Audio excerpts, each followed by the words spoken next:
부활 때는 장가 가지도 않고 시집 가지도 않는다 이제 말씀하셨는데 그 전에 하신 말씀이 있다고. 그거 말씀하시기 전에 너희는 성경도 모르고 너희는 성경도 모르고 하나님의 능력도 모르니까 뭐라고? 어떻게 됐다고? 너는 성경도 모르고 하나님의 능력도 모르니 그 다음에 뭐라고 말씀하셨어요? 항상 우리는 그냥 부활 때에는 장가도 가지 아니하고 시집도 가지 아니하고 천사와 같다. 그 말씀만 기억하고 있죠. 그 전에 하신 말씀이 더 중요한 말씀인데 그걸 기억을 전혀 지금 지나친다고요. 성경도 하나님의 능력도 알지 못하는 거로 뭐 했다고요? 오해했다. 지금 조금 전에 우리가 얘기했던 거 다 오해에서 비롯되고 있어요. 성경도 모르고 하나님도 모르니까 내가 묵상을 통해서 명상을 통해서 천국을 이룬다 마음 공부를 한다 어쩐다 그 다 어디서 비롯된다고요? 오해에서. 성경도 모르고 하나님의 능력도 모르니까 할 수 있는 건 오해밖에 없어요. 그러니까 이제 말씀을 좀 뜯어서 볼 수 있어야 된다고. 사두개인들이 주님이 말씀하시기를 사두개인들에게 말하기를 너희가 오해했다 했으니까 뭘 오해했다는 거예요? 부활이 없다고 하는 게 오해인 거예요. 사두개인은 부활이 없다고 그랬잖아요. 그게 성경도 모르고 하나님의 능력도 모르는 정말 땅에 속한 오해인 거죠. 성경도 모르고 하나님의 능력도 모르는데 하나님의 아들한테 와서 그 오해한 지식으로, 그들이 오해한 지식이에요. 오해했다는 건 그 선악 지식인데 오해한 지식으로 예수를 시험하는 거예요. 누구의 아내가 되겠습니까? 그처럼 엉뚱한 오해가 어디 있겠어요? 부활 때는 시집도 장가도 가지 않냐고 천사와 같은데 부활 때 누구의 아내가 되겠습니까? 그 질문 자체가 뭐예요? 질문 자체가 오해인 거예요. 그럼 질문이 되지 않는 거예요.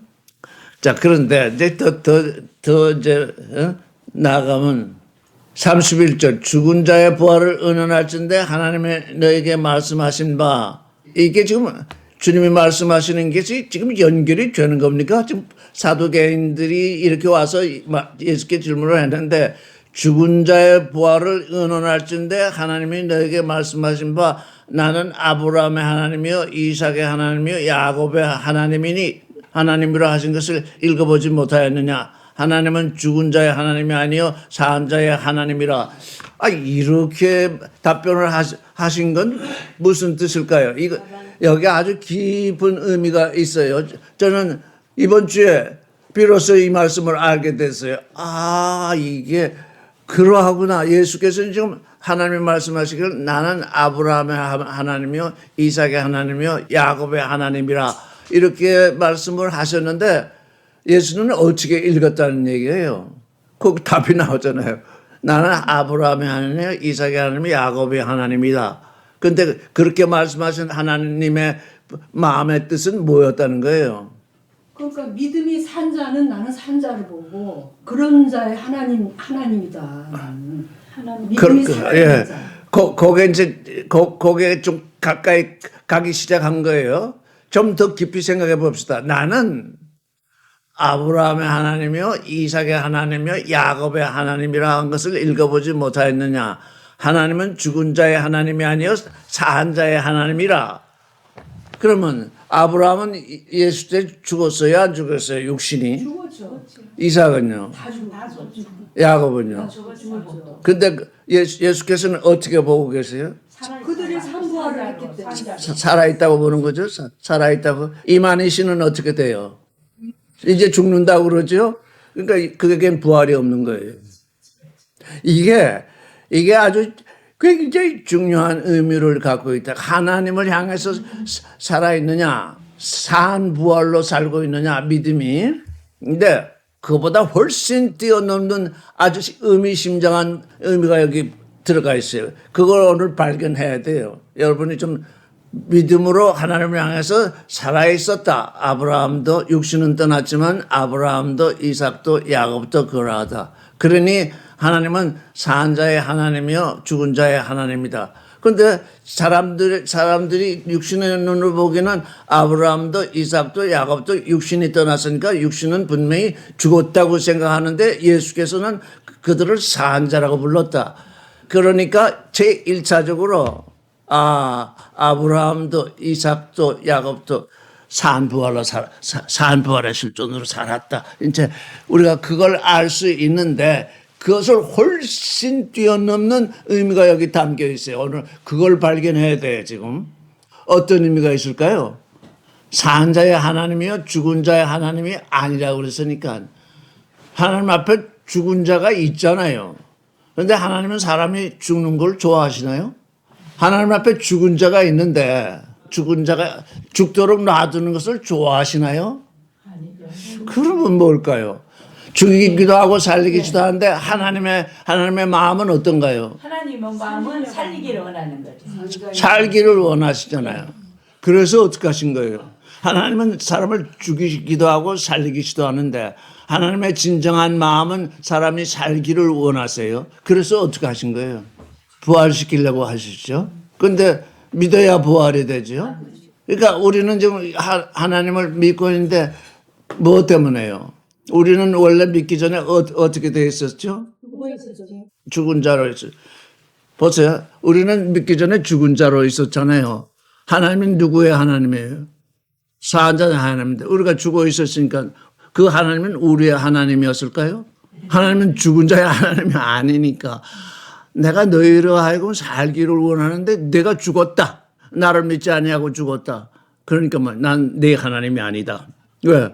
하나님은 사한자의 하나님이니까. 여기까지는 또 우리가 생각해 볼 수 있어요. 여기까지는. 이걸 뛰어넘는 생각을 해야 돼요. 그래서 저는 여기 뭐라고 써요? 31절 다 같이 큰 목소리를 읽어요.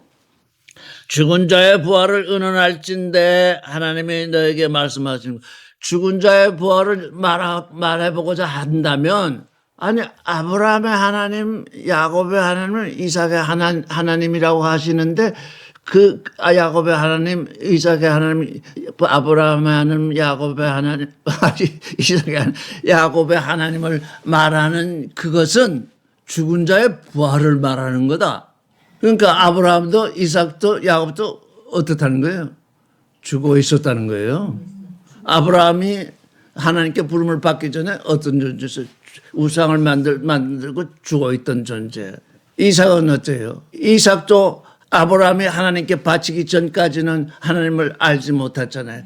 그 제단 외수 칼로 아브라함이 죽이려고 할 때에 아브라함아 불러서 이삭을 살려냈기 때문에 그 죽은 자와 똑같잖아요.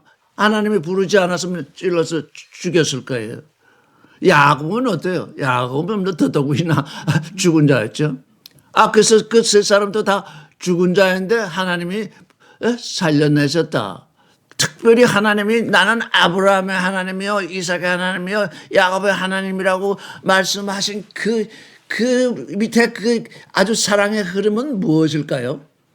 지금 부활을 의논할진데 이렇게 얘기했으니까 저는 아무래도 그까지 못 갈 것 같으네요. 여러분들이 상상력을 동원해 보세요. 더 깊은 뜻이 무엇일까요? 하나님은 사한자의 하나님이니까 하나님은 사람이 살기를 원하시는구나. 그래서 예수 그리스도를 보내셨구나. 그래서 어떻게 해요? 증거를 보이셨구나. 무슨 증거? 부활의 증거. 누굴 통해서? 예수 그리스도를 통해서.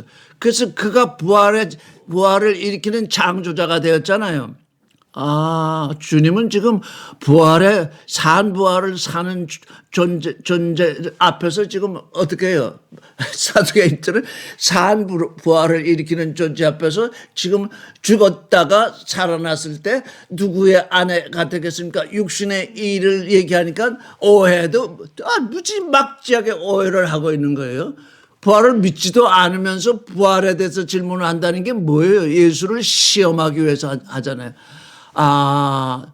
하나님은 사한자의 하나님이구나. 이걸 읽을 때 창세기를 다시 돌아가 봐야 돼요. 땅이 혼돈하고 공하고 흑암이 깊은 무에 있었다. 그 땅이 죽은 거예요? 산 거예요? 이게요. 하나님은 창세기 1장 1절부터 뭘 하시는 분이라는 걸 나타내는 거예요. 죽은 자를 살리는 것.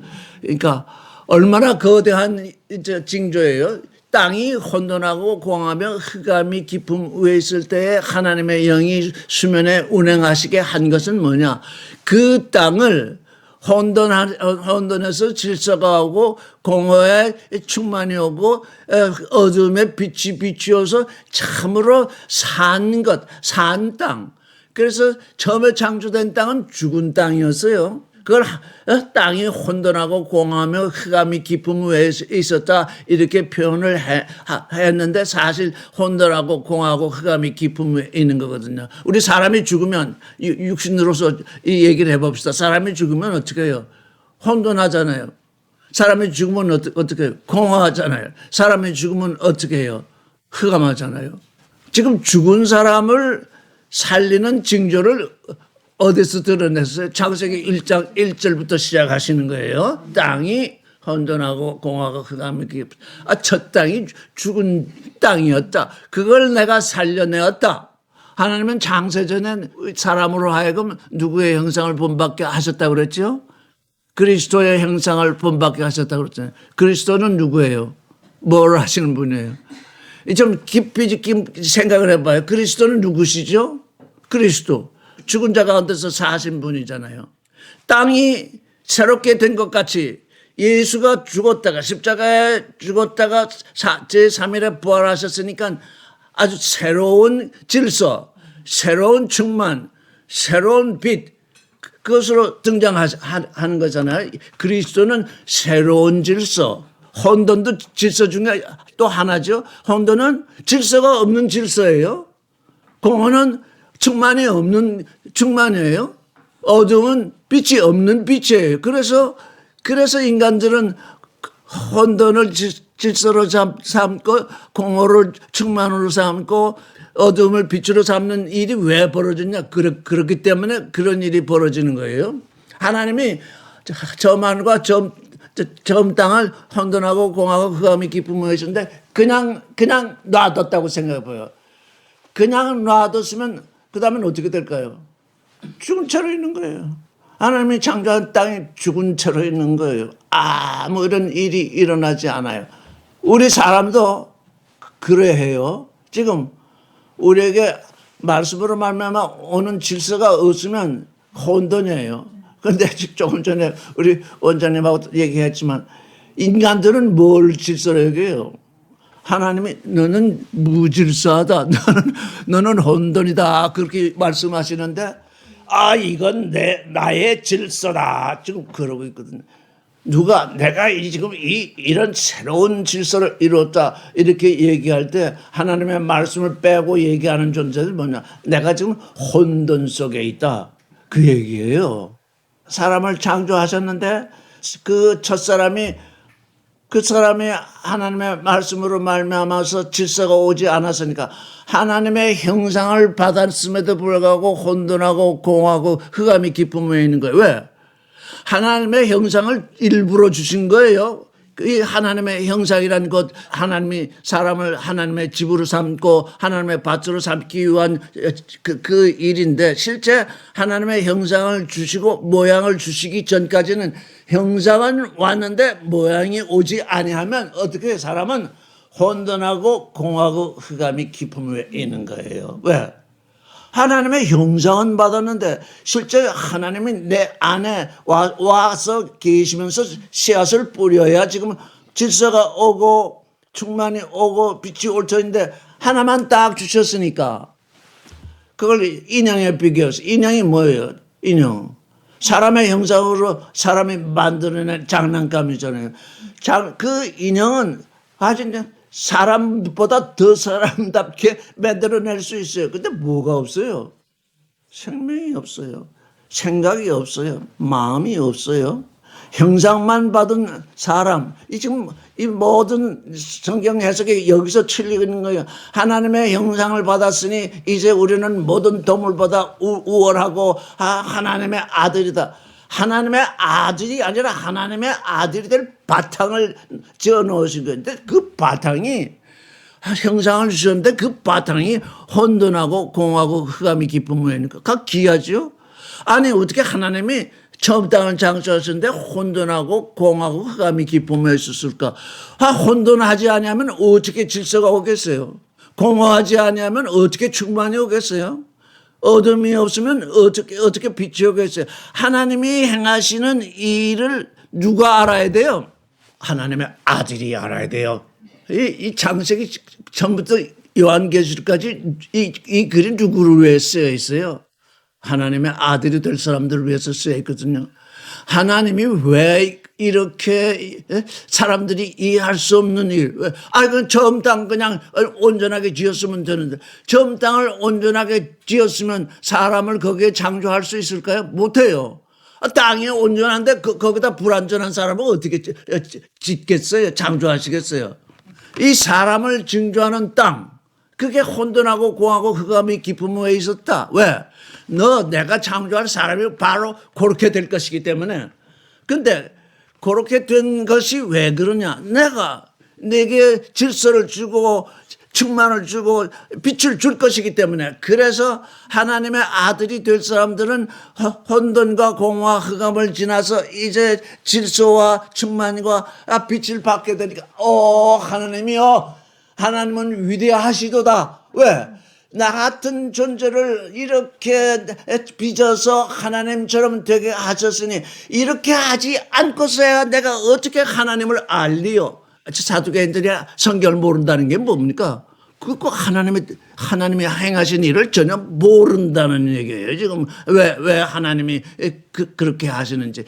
하나님은 하나님의 아들을 위해서 내가 창조한 그 첫사람 거기에 내가 그 안에 거하고 거기에 내가 씨를 뿌려서 아들이 되게 할 터인데 그때에 비로소 질서가 생기고 그때에 비로소 충만이 오고 그때에 비로소 빛이 들어오리라. 즉 나를 닮으리라. 그렇지 않고서야 어떻게 어느 누가 하나님을 알겠어요? 그냥 완전하게 다 창조했으면 지가 잘나서 된 줄 알지 하나님이 창조했던 걸 어떻게 알겠어요? 그러니까 뭐예요? 창세부터 요한계시까지 부활에 관한 얘기예요. 그것도 그냥 부활이 아니라 그냥 부활한다는 그건 오해한 거예요. 산부활. 그래서 하나님은 산자의 하나님이다. 오라. 지금 하나님이 창조한 사람이 산부활의 새 창조 속으로 들어오기 위해서 성경이 알파로부터 오메가까지 쭉 그 얘기를 하고 있구나. 그게 무엇 때문이냐? 하나님은 사랑이시기 때문이다. 그냥 하나님은 사랑이다. 이래가지고는 도대체 양식이 안 돼요. 도대체 우리가 와닿는 게 없어요. 하나님이 사랑이시기 때문에 이 인간들이 혼돈과 공허와 흑암과 충만을 당하고 있으면 어떻게 돼요?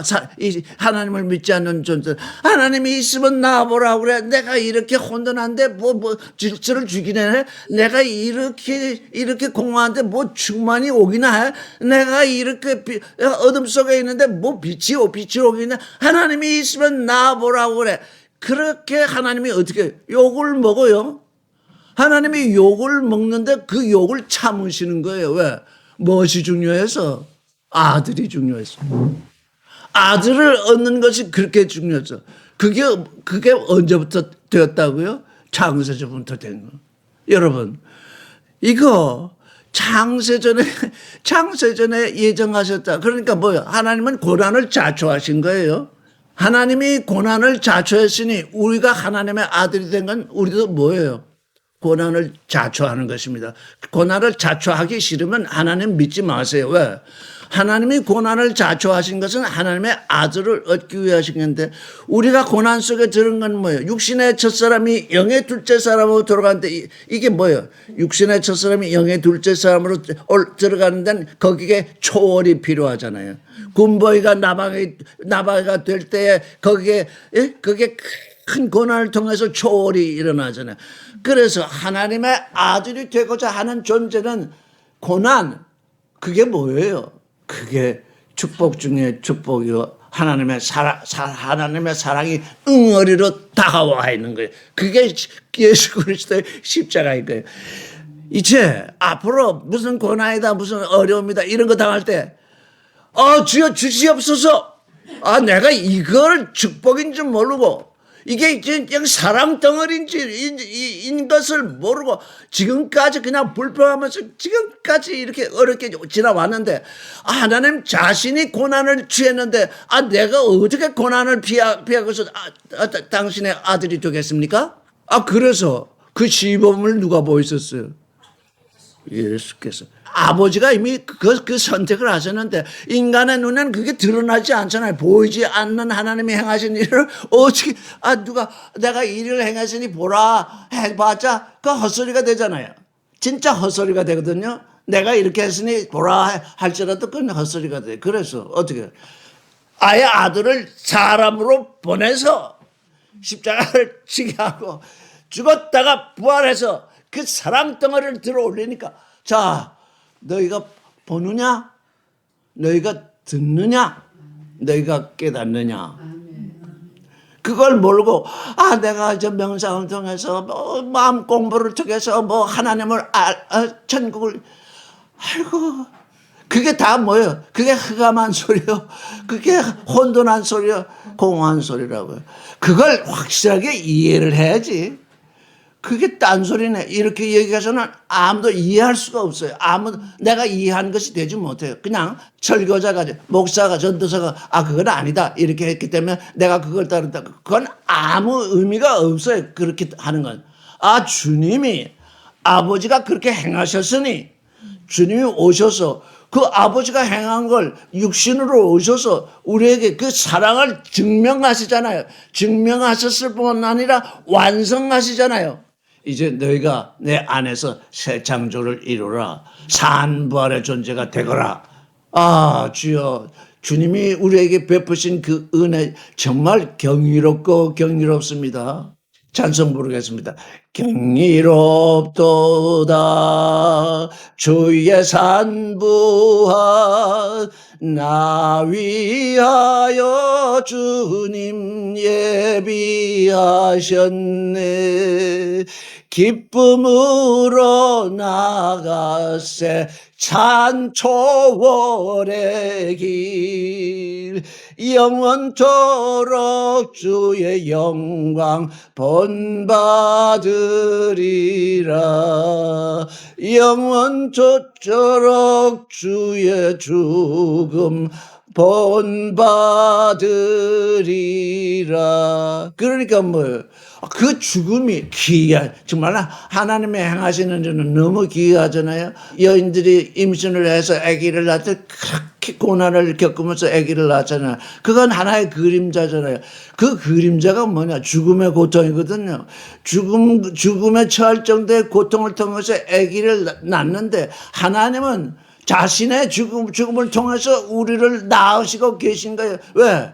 그의 지극한 사랑 때문에요. 나는 내 아들을 얻기 위해서는 내 맏아들의 죽음을 사양치 않겠다. 이 사랑이 이 정도로 되니까 그래서 사랑은 뭐냐? 죽음을 초월하는구나. 우리는 이제 머리로는 그렇게 생각을 해요. 주님이 부활하신 걸 보니까 하나님을 지극히 사랑하고 인류를 지극히 사랑해서 죽었다가 부활하셨는데 사실 사랑이란 뭐냐? 죽음을 초월하는 하나님의 능력이거든요. 내가 참으로 사랑으로 살면 나는 죽었다 사는구나. 근데 이 모시는 이제 오랫동안 나는 안 죽는다 하더니 이제 죽는데요. 그에게 부활이 없어요. 이 산부활, 이게 새 창조의 핵심이에요. 왜? 창세기부터 요한계시까지 그 산부활이 그렇게 계시되고 있으니까 저는 이거 주님이 하신 말씀 한마디 한마디가 어느 구석에 이렇게 있었는데 그 도무지 이해할 수가 없더라고요. 왜? 죽은 자의 부활을 의논하시는데 갑자기 사두개인들이 부활을 가지고 오긴 왔을 때 부활을 의논하고자 할진데 이게 무슨 말씀인가? 그때 나중에 보니까 또 나는 아브라함의 하나님이요 이삭의 하나님이요 야곱의 하나님이라. 하나님은 죽은 자의 하나님이 아니라 산 자의 하나님. 옳도다. 장세전에 예비한 게 뭐냐? 내가 육신으로 창조할 사람들이 다 나를 향해서 죽어 있을 것이다. 그런데 그 경이로운 믿음으로 내가 너희를 부활케 하리라고 하는 그 부활을 믿는 자마다 다 부활케 해서 나의 아들이 되게 하리라. 그 계시가 여기 드러나고 있어요. 참으로 이게 놀라운 말씀입니다. 주님은 부활에 대해서 따로 이렇게 크게 증거를 하지 안 하셨는데 제3일에 부활하리라 이런 말씀을 하셨지만 여기 아브라함의 하나님, 이삭의 하나님, 야곱의 하나님, 이게 산자의 하나님이다. 그러니 내가 사람이 죽는 것을 원하지 않으니 나는 항상 사람이 살 것을 원한다. 그런데 그 사는 것이 반드시 죽음을 통하게 돼 있다. 왜? 육신의 첫 창조에 보면 육신에 태어난 사람은 반드시 죽게 되어 있다. 왜? 왜 죽게 되어 있냐? 내가 너희를 살리는 그걸 통해서 너희가 하나님의 아들이 될 것이니까. 육신의 첫 사람은 누구나 다 죽게 되어 있어요. 근데 아담의 원죄로는 뭡니까? 아담이 선악과만 먹지 않았으면 영원히 살 것이라 이런 전제를 가지고 지금 아담의 원죄론에 나와 있잖아요. 그건 뭐야? 선악지식 중에 선악지식이고 엉터리 중에 엉터리인 것입니다. 엉터리인 것입니다. 창세전에 이미 사람이 죽게 돼 있는데 그 죽음을 초월하는 고난이 있다. 그 고난을 뭘 통해서 받느냐? 사랑을 통해서 받는다. 그래야 그 사랑을 죽음을 통해서 그 사랑을 완성시켜야 나의 사랑과 함께 할 수 있다. 그거 아니겠어요? 그러니 여러분들이 이제 가정생활이나 사회생활에서 무슨 고난이 오거나 무슨 트러블이 생길 때 어떻게 하라고요? 기쁘다. 기쁘고 기쁘도다. 항상 기쁘도다. 나 주께 왔사오니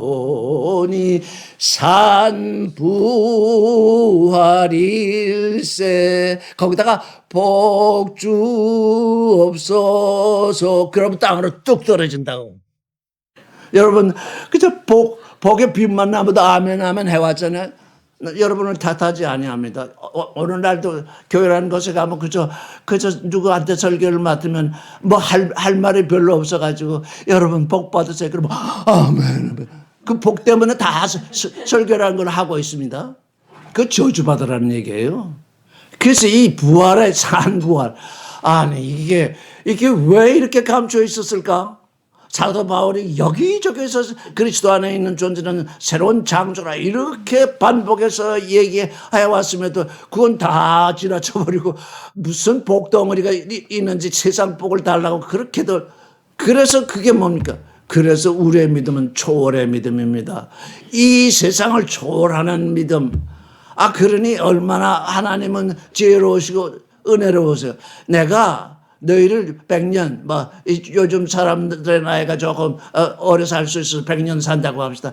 너희가 100년이라고 하는 짧은 기간, 아주 순간, 그 100년이라는 짧은 기간 동안에 내가 나를 발견하는 것이 아니라 내가 내게 준 말을 내가 들을 귀로 듣고 나를 찾으면 내 아들이 되리라. 그 100년을 그냥 못 참고, 그것도 그 100년 동안을 못 찾는 게 아니라 하루에 12번씩 그냥 뒤죽박죽으로 그냥 변덕을 부리잖아요. 변덕 안 부리는 사람이 있습니까? 없어요. 이게 하나님의 은혜구나. 이게 하나님의 사랑으로 말미암은 정말 온 우주를 향한 하나님의 경륜이구나. 바울은 그걸 이미 2000년 전에 그걸 알았잖아요. 하나님의 계시를 통해서. 그런데 2000년 후에 이제 우리는 비로소 그가 깨달은 것을 조금 접근하게 됐잖아요. 자, 그러니 어떻게 했어요? 성경 말씀을 한 말씀 읽을 때 깊이 묵상을 하면서 깊이 그 안으로 들어가야지. 이 말씀이 뭔지 모르겠다. 또 마음 공부를 해야지. 그래가지고 또 그냥 사람들이 성경 말씀을 버리고 다른 소스, 철학이나 도덕이나 윤리나 이런 거, 하다못해 너는 나라를 덜 사랑하냐? 뭐 이런 말도 나온다 그러는데 아니 사랑은 하나님을 사랑해야지 왜 또 나라를 사랑하라고 그럽니까? 도대체 뭘 공부를 하겠다는 거야? 공부할 이 책을 놔두고 뭘 전부 그냥 요즘 새로 나온 무슨 뭐 오리지널 블레싱이다 뭐다 전부 종교를 인용하고 있어요. 세상에 유명한 사람은 다 인용이 되어 있어요. 그 사람들이 뭘 주겠어요? 세상을 주잖아요. 우리는 세상을 초월하는 존재입니다. 그게 순간순간 이 땅으로 내려앉아요. 그래서 우리는 꼭 독수리 같구나. 하늘을 날기는 나는데 자꾸 아래를 쳐다보다가 먹거리를 보면 그냥 잽싸게 내려가서 그걸 물고 앉았구나. 올라가 주르락 노하는 자 올라가 독수리같이 이렇게 하늘에 가서 올라가다가 왜 갑자기 뒤집어가지고는 땅바닥을 쳐다봅니까? 하늘의 문이 열려 있으니 글로 가야지. 그런데 육신이 요게 아주 애매한 존재거든요. 하나님이 우리에게 육신을 주신 이 일 참으로 오묘합니다. 이 육신 요거 시험 덩어리네. 이렇게 생각할 수도 있지만, 요거 주셨기 때문에 내가 이걸 초월하는, 능력을 하나님께 간구해야 되겠구나. 요거 때문에 자꾸 내가 땅으로 떨어지는데, 이걸 초월하는, 그 능력을. 지금 사도 바울이 뭐라고 했는지 한번 읽어봅시다. 빌립보서 4장 13절. 즉시는 자 안에서 내가 모든 것을 할 수 있느라. 이게 무슨 말씀인가요? 내게 능력 주신 자 안에서 내가 모든 것을 할 수 있다. 여러분 무엇이든지 할 수 있습니까? 믿습니까? 안 믿습니까? 주님 안에서는 모든 것을 할 수 있어요. 주님 안에서는. 네. 그리스도 안에서만 할 수 있는. 그게 무슨 뜻입니까? 무슨 의미로 말씀하셨습니까? 내게 하나님이 능력 주신 자 안에서 모든 것을 할 수 있다고 지금 선언을 하셨는데 그게 무슨 뜻으로 하신 말씀입니까? 주님의 믿음 안에서 믿음으로. 아니 그거 지금 겉으로 드러난 말씀이에요. 내가 실제로 할 수 있는 것. 내가 깊은 고난에 처해 있다. 주님이 내게 능력 주시면 내가 그것을 벗어날 수 있다. 그런 얘기입니까? 바울이 얘기한 건 그 바다입니다. 내가 깊은 고난에 처했을 때 고난을 참고 이기는 힘을 주님이 주신다는 거예요. 내가서 그 고난을 견딘다는 얘기예요. 지금 이 말씀을 잘못 읽으면 능력 주신 자 안에서 내가 모든 것을 할 수 있다. 그냥 무엇이든지 해낼 수 있다가 아니라 내게 고난이 오면 고난을 참아낼 수 있고 내게 가난이 오면 가난을 즐길 수 있고 내가 부요가 오면 부요를 즐길 수 있고 그래서 내가 가난에도 처하고 부요에도 처했는데 내가 어느 곳에서나 만족하게 되었다. 이런 얘기예요. 이 글을 잘못 읽으면 내게 고난이 왔으니 내게 이 고난을 이기고 부요하게 해주시는 능력을 주십시오. 이런 기도를 하라는 얘기가 아닙니다. 그러니까 우리는 어때요? 현실에서 육신의 현실을 벗어나겠다고 기도를 해야 됩니까? 아니면 이 육신의 현실을 직시하고 주님이 내게 고난으로 다가오셨는데 이 고난을 초월하는 힘, 곧 이 고난을 참아내는 그 일을 내게 이루시옵소서. 그렇게 기도해야 된다는 것입니까? 그렇게 기도해야 된다는 거죠. 이 바울이 하는 이 말씀의 의미, 이걸 잘못 깨달으면 내게 능력 주시는 자 안에서 나는 모든 것을 행할 수 있다. 그래가지고 무슨 만능인이 된 것처럼 이렇게 이 글이 읽혀 왔는데 그렇지가 않다는 얘기죠. 왜? 우리가 초월 그럴 때 그렇게 느껴지잖아요. 무엇을 초월한다. 그건 벗어난다. 이런 얘기가 아니라 그 지극한 고난을 내가 그 안에서 그것을 참고 이겨내는 힘을 하나님이 주신다. 그게 뭡니까? 그게 산부활입니다. 거기서 살아났잖아요. 지극한 어려움 속에서 꼭 죽을 것 같은 데서 살아났으니 그게 산부활이지. 내가 고난이 왔는데 그냥 피해서 도망가고 그건 산부활이 아닙니다. 그래서 하나님은 뭡니까? 하나님은 죽은 자의 하나님이 아니다. 하나님이 너희 죽은 자를 살리시기를 원하는데 너희가 말씀 안에서 말씀을 믿게 되면 그 죽음을 초월할 수 있다. 죽음을 초월한다는 건 그 죽음을 통과한다는 얘기입니다. 예수께서 나는 하나님이 주시는 능력 안에서 모든 것을 할 수 있다 그래가지고서 나는 십자가를 지지 않아도 된다 그런 얘기가 아니라 그 십자가를 지고 죽었다가 하나님의 뜻으로 말미암아 사는 그게 산부활이잖아요. 지금 오늘날 새로 나온 요즘 교회라는 곳에서 부패하고 도대체 하나님의 뜻이 무엇인지 알지 못해가지고 전부 다 좀비. 지난주에 얘기했네. 다 좀비처럼 되어가고 있어요. 조금 전에 우리 얘기했던 것도 아마 그 좀비의 믿음일 것 같아요. 다 좀비의 믿음일 것 같아가는 그 중에. 그러니 모두가 좀비인데 내가 뭘 특별하다고 이 좀비의 상황을 초월하겠느냐. 그렇게 생각할 것이냐. 다 좀비인데 내가 어떻게 부활할 것이냐. 이렇게 주저앉을 것이냐. 내게 능력 주시는 자 안에서 이 좀비의 생활을 처리하리라. 거기서 일어서는 존재. 이게 지금 산부활의 믿음이잖아요. 새창조의 믿음이잖아요. 근데 지금 여러분이 어떻게 듣고 계신지 모르는데 우리는 다 나이 들었다. 나이 든 사람에게 이 말씀이 적용되네. 나이 들수록 그게 우리에게 적용이 되거든요.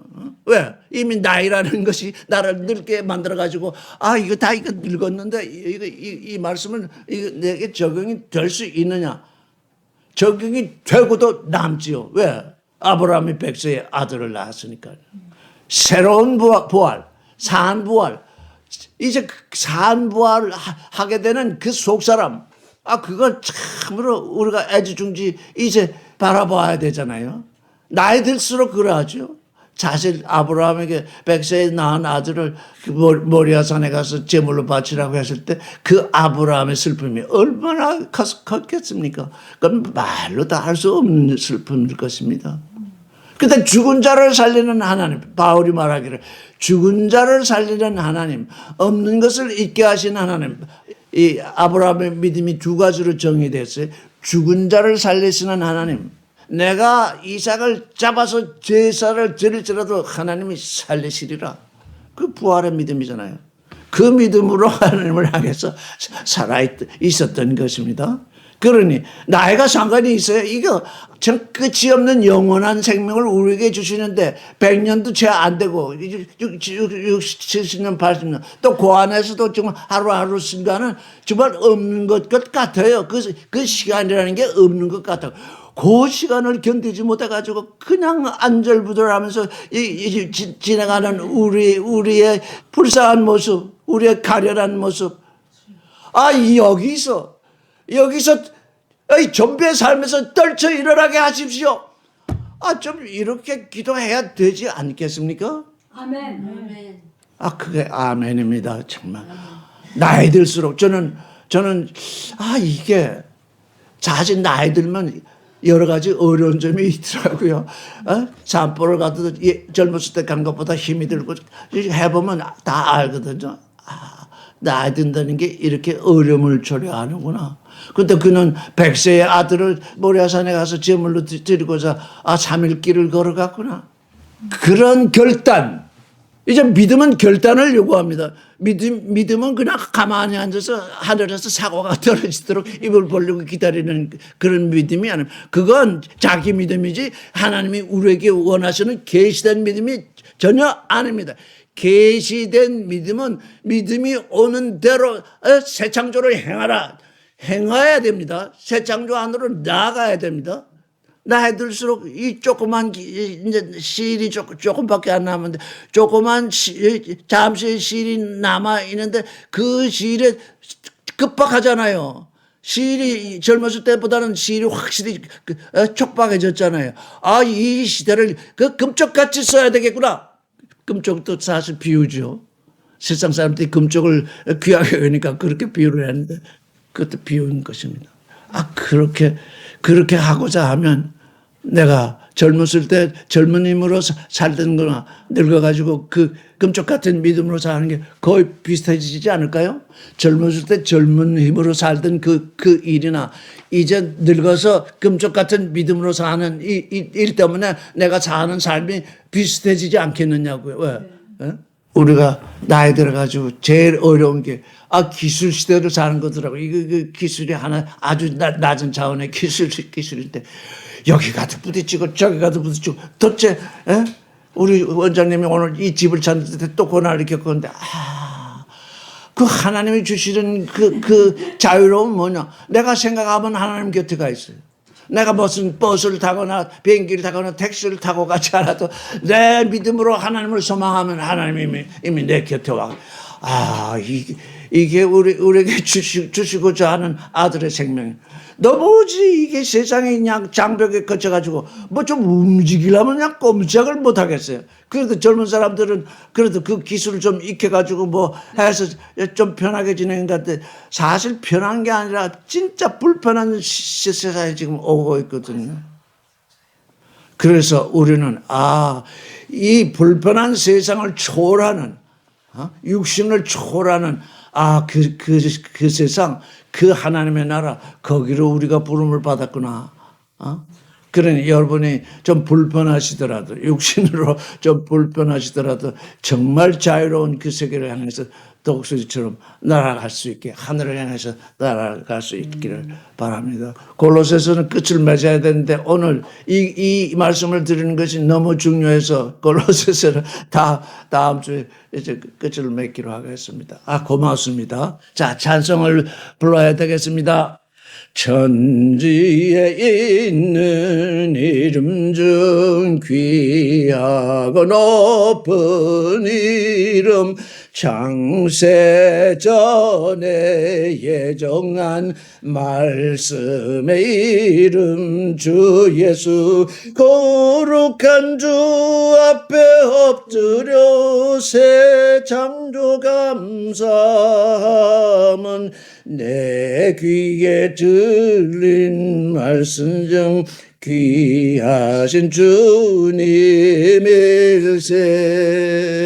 천지에 있는 이름 중 귀하고 높은 이름, 창세 전에 예정한 말씀의 이름 주 예수, 주 앞에 내가 엎드려 산부할 찬송함은 생명의 주께서 부으신 불레미의 길일세.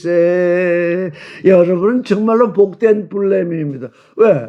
여러분은 이렇게 초월의 길을 걷도록 불러냄을 받았으니까요. 그 인식이 내 안에 떨어졌다는 것, 다른 것 제외하고 불렘이라는 이름조차도 아니라 그 인식, 하나님이 나를 불러내신 것은 새 창조에 동참하라고 하셨구나. 산 부활에 이르도록 나를 불러내셨구나. 그게 하나님의 사랑 때문이잖아요.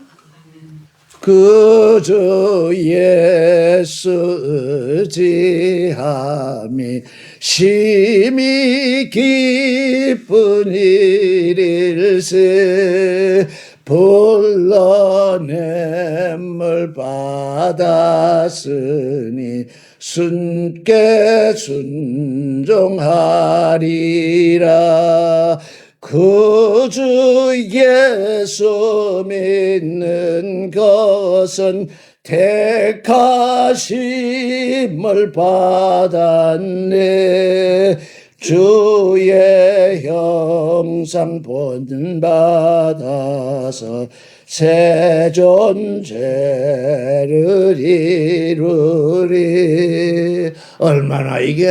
얼마나 하나님의 사랑이 지극하셨으면 우리를 부르시고 또 택하시고 주의 형상을 본받게 하셨겠습니까? 이거 그냥 찬송 부르면서 설거지하면서 시장 보면서 아주 그냥 큰 소리 하지 않고 속으로 불러도 좋아요. 그저 예수 의지함이 심히 기쁜 일일세. 불러냄을